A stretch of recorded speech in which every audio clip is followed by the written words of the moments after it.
नमस्कार। सिद्धार्थ शुक्ला के जाने के बाद सबसे ज़्यादा अगर तकलीफ है तो उनके परिवार वालों को है। सबसे ज़्यादा अगर मुसीबतों का एहसास है तो उनकी जो जीवन साथी बनने वाली थी शहनाज गिल, उनको है। लेकिन क्या इतने दिनों में शहनाज गिल की क्या स्थिति है, आप लोग सुनेंगे तो शायद हक्का बक्का रह जाएंगे। और आपको यह भी बता दूं कि जो राहुल वैद्य, जो सिद्धार्थ शुक्ला के करीबी कहे जाते हैं, वो भी कुछ चीजें खुलासा करते हैं जो कि सुनने के बाद सच में लगता है कि सिद्धार्थ शुक्ला की माताश्री और उनकी जो जीवन संगिनी होने वाली थी शहनाज गिल, उनके ऊपर सच में दुखों का पहाड़ टूट पड़ा है।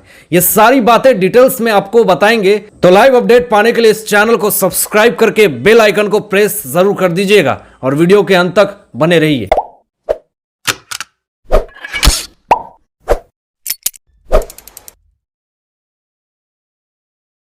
सिद्धार्थ शुक्ला के जाने के बाद अगर सबसे ज्यादा तकलीफ हुआ है तो वो शहनाज गिल को हुआ है, क्योंकि उन्होंने अपने जिंदगी में सबसे ज्यादा अगर प्रायोरिटी दिया है, सबसे ज्यादा अगर इंपॉर्टेंस दिया है तो वो सिद्धार्थ शुक्ला को दिया है। वो शादी करने वाले थे दिसंबर में, उससे ज्यादा उनकी सारी उम्मीदें, सारे सपने उनसे जुड़ गए थे। लेकिन अचानक उनको क्या पता था कि ऐसा कुछ हो जाएगा। अभी भी वो शॉक्ड हैं और इतना ज्यादा शॉक्ड हैं, इतना ज्यादा बेचैन हैं, वो सोती हैं तो सो नहीं पाती हैं, वो खाना खाने की कोशिश करती हैं लेकिन खा नहीं पाती है। अब पता ये चल रहा है, लोग ये बता रहे हैं, जो लोग भी मिलने जा रहे हैं तो वो ये कह रहे हैं कि शहनाज ना कुछ खा रही हैं, ना कुछ पी रही हैं, ना सो रही हैं, ना जाग पा रही हैं, पूरी तरीके से बेचैन है। अभी जिस तरह की उनकी हालत है और जिस तरह के दुखों का पहाड़ उनके ऊपर टूट पड़ा है, ऐसी स्थिति में उनकी माताश्री सिद्धार्थ शुक्ला की पूरी तरीके से उनको पूरी तरीके से सही राह और पॉजिटिविटी देने की कोशिश कर रही हैं। वो अपने आप में खुद उनकी माताश्री टूट पड़ी है, लेकिन उनके अंदर एक स्पिरिचुअलिटी है, एक आध्यात्मिकता है कि वो अपने आप को उस अध्यात्म से जोड़ करके अपने आप को संभालने की कोशिश कर रही हैं। लेकिन जिस तरीके से शहनाज की वो सारी बातें, वो सारी यादें, जो कुछ भी उन्होंने सिद्धार्थ शुक्ला के साथ बिताए थे, वो पल पल की सारी यादें याद करके वो सोच सोच करके बेचैन हो रही है। वो बिल्कुल ब्लैंक हो चुकी हैं कि आखिर मैंने जिनके साथ अपनी जिंदगी बिताई, अचानक वो चला गया, अचानक वो चला गया। अब चाह के भी मैं उससे मिल नहीं सकती हूं, चाह करके उनसे बात नहीं कर सकती हूं। वो सारी पुरानी पुरानी यादें, फ्लैशबैक में वो सब कुछ याद आ रहा है। लेकिन उनको संभालने के लिए उनके भाई शहबाज भी उनके साथ हैं, उनके घर पे। लेकिन जिस तरह का स्थिति और जिस तरह का माहौल है, इससे निकल पाना शहनाज के लिए बहुत ही मुश्किल है। हालांकि शहनाज ने और शहनाज के सोर्सेस ने और उनके जो कलीग्स थे सिद्धार्थ के, उन्होंने बहुत सारी चीज़ों का खुलासा किया।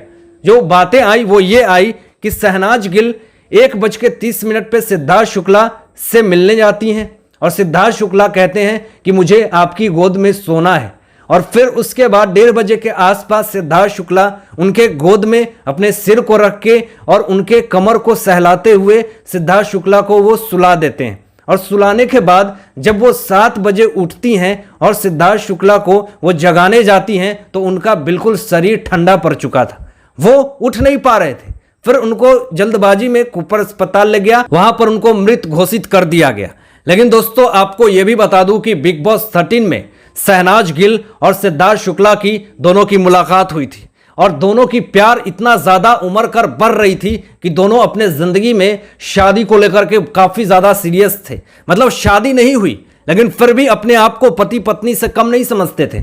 उनके फ्रेंड, उनकी सर्किल यही कहते थे लोग कि ये शादी तो भले ही नहीं करे हो, लेकिन एक पत्नी और पति का प्यार का रिश्ता दोनों में था। हम क्या कहें उन्हें, बॉयफ्रेंड गर्लफ्रेंड कहें, पति पत्नी कहें, क्या कहें, हमें खुद नहीं समझ में आता था, क्योंकि इन लोगों का प्यार इतना ज्यादा अटूट था और इन दोनों में इतना ज्यादा ट्रस्ट और कोऑर्डिनेशन, बॉन्डिंग इतना स्ट्रांग था कि लोगों को शादी करने के बाद भी वो स्ट्रांगनिटी नहीं आ पाती है। लोगों ने कहा कि हमें सीखना चाहिए कि शहनाज गिल जिस तरीके से अपने रिश्ते को, जिस तरीके से इंपॉर्टेंस देती थी, हर एक छोटी छोटी चीजों को वो केयर करती थी, सिद्धार्थ शुक्ला के हर एक छोटी छोटी बातों का पूरी तरीके से केयरिंग करती थी।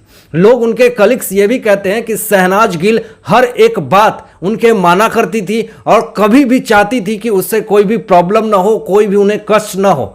लेकिन जिस तरह से वो इस दुनिया से जाते हैं तो उनकी माताश्री को तो जो दुख है, लेकिन उससे ज्यादा कहीं शहनाज गिल को भी है, क्योंकि उन्होंने अपनी जिंदगी को उनके साथ बिताने के लिए सोचा था, लेकिन ये काश ऐसा हो पाता। शहनाज के भाई शहबाज ने खुलासा किया है कि शहनाज गिल को अभी मेरी बहन को अकेला नहीं छोड़ा जाना चाहिए, और अगर अकेला छोड़ देने पे वो काफ़ी ज़्यादा मायूस, काफ़ी ज़्यादा बेचैन हो जाती हैं, तो उसकी केयरिंग के लिए सिद्धार्थ शुक्ला की माताश्री वो पूरी तरीके से उनके चारों तरफ रहती हैं और उनका केयर करती हैं, क्योंकि जिस तरीके से इतने दुखों का पहाड़ उनके ऊपर टूट पड़ा है, ऐसी स्थिति में उनके चारों तरफ लोगों का होना बहुत ज़रूरी है, क्योंकि वो अपने ज़िंदगी में बहुत ही कुछ सपने को संजोग रखी थी। अचानक वो सारे सपने इस तरह से बिखर जाएंगे, उन्होंने कभी सोचा ना था। टीवी इंडस्ट्री के एक बहुत बड़े एक्टर राहुल वैद्य, जो कि बिग बॉस 14 के विजेता रह चुके हैं, और उन्होंने सारा क्रेडिट जो दिया वो सिद्धार्थ शुक्ला को दिया कि अगर वो मेरे साथ ना होते, वो मुझे अगर सपोर्ट नहीं करते, तो मैं बिग बॉस 14 नहीं जीत पाता। आगे उन्होंने बहुत ही बड़ी बड़ी बात और बहुत बड़े बड़े खुलासा किए। राहुल वैद्य ने कहा कि शहनाज गिल जिस तरीके से अपनी जिंदगी में जितना ज्यादा खुश रहती थी, जब मैं उनसे मिलने गया और उनकी माताश्री से, सिद्धार्थ शुक्ला की माताश्री से, तो शहनाज गिल बिल्कुल टूटी हुई थी, कुछ बोल ही नहीं रही थी, क्योंकि वो पूरी तरीके से सोशल मीडिया, इंस्टाग्राम पे एक्टिव नहीं है, क्योंकि उनको दिखाना नहीं था, उनको पब्लिसिटी नहीं चाहिए, फेमस नहीं होना है उनको। और अभी तक तो रिया चक्रवर्ती ने 4-5 पोस्ट कर दिए थे, लेकिन उनको तो दिखाना नहीं था, उनको शो ऑफ नहीं करना था। उनको रियली में सबसे ज्यादा तकलीफ था, बेसुध बदहवास पूरी तरीके से वो थी कि आखिर मैं क्या करूं, मेरे ऊपर पूरी तरीके से पहाड़ टूट पड़ा।